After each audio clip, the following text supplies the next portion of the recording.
Hello అండి. ఈరోజు నేను మళ్ళీ ఒక మంచి రెసిపీతో మీ ముందుకొచ్చేసాను. ఇది చాలా సింపుల్ అండ్ టేస్టీ రెసిపీ అండి. బ్యాచిలర్స్‌కైనా, మన ఇంట్లో హౌస్ వైఫ్స్‌కి ఒక్కోసారి పని హడావిడిలో టైం ఉండదు కదా! సో, అలాంటప్పుడు ఇలా సింపుల్‌గా, టేస్టీగా ఒకే ప్యాన్‌లో మనం కర్రీ ప్రిపేర్ చేసేయొచ్చండి. ముందుగా ఇవి మా సైడు కందనకాయలంటారు. ప్రాంతాన్ని బట్టి పేరు మారుతుంటుంది. మీ సైడ్ ఏమంటారో కామెంట్ చేయండి. ముందుగా ఈ కందనకాయలు చిన్న చిన్న పీసెస్‌గా కట్ చేసుకొని బాగా వాష్ చేసుకొని ప్యాన్‌లో వేసి పసుపు, ఉప్పు వేసి బాగా ఉడికించేసుకోవాలి. ఆ నీరు వాటర్ ఊరుతుంది కదా! అది కొంచెం ఇంకిపోయిన తర్వాత మనం రెడీ చేసుకున్న మసాలా పేస్ట్ ఆనియన్, టమోటా, కొత్తిమీర, చెక్క, లవంగం ఇవంతా వేసి మనం అల్లం పేస్ట్ ఇదంతా వేసి మనం మిక్సీ పట్టుకుంటాం కదా మసాలా.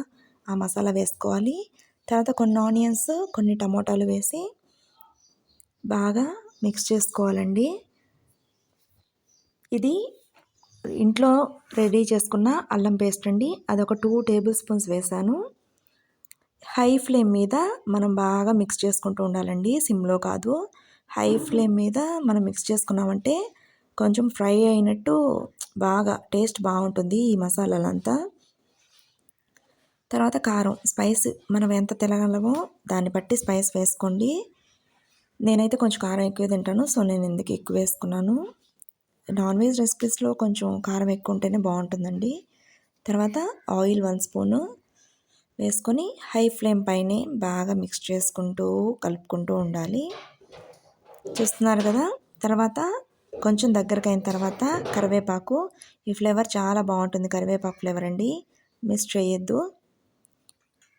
తర్వాత లాస్ట్‌గా మనం ఇంట్లో దంచుకున్న ధనియాల పొడి, తెల్లగడ్డ ధనియాలు దంచుకున్న పొడి వేసేయాలండి. చాలా బాగుంటుంది ఈ రెసిపీ. ఇది దోసలోకైనా, చపాతీలోకైనా చాలా బాగుంటుంది టేస్టు. ఇంతకు రెసిపీ నచ్చిందా? నచ్చితే చిన్న లైక్ అండి, సబ్స్క్రైబ్ అండి. మీ సపోర్టే నాకు ఎంకరేజ్మెంట్ అండి. కూర బాగా దగ్గరికి రావాలి ఫ్రెండ్స్. చూస్తున్నారు కదా ఎంత దగ్గరకు వచ్చిందో. ఇలా చిక్కబడాలి కూర. అప్పుడు టేస్ట్ బాగుంటుంది. చూస్తున్నారు కదా. థ్యాంక్స్ ఫర్ వాచింగ్ అండి. Like and subscribe. Bye bye.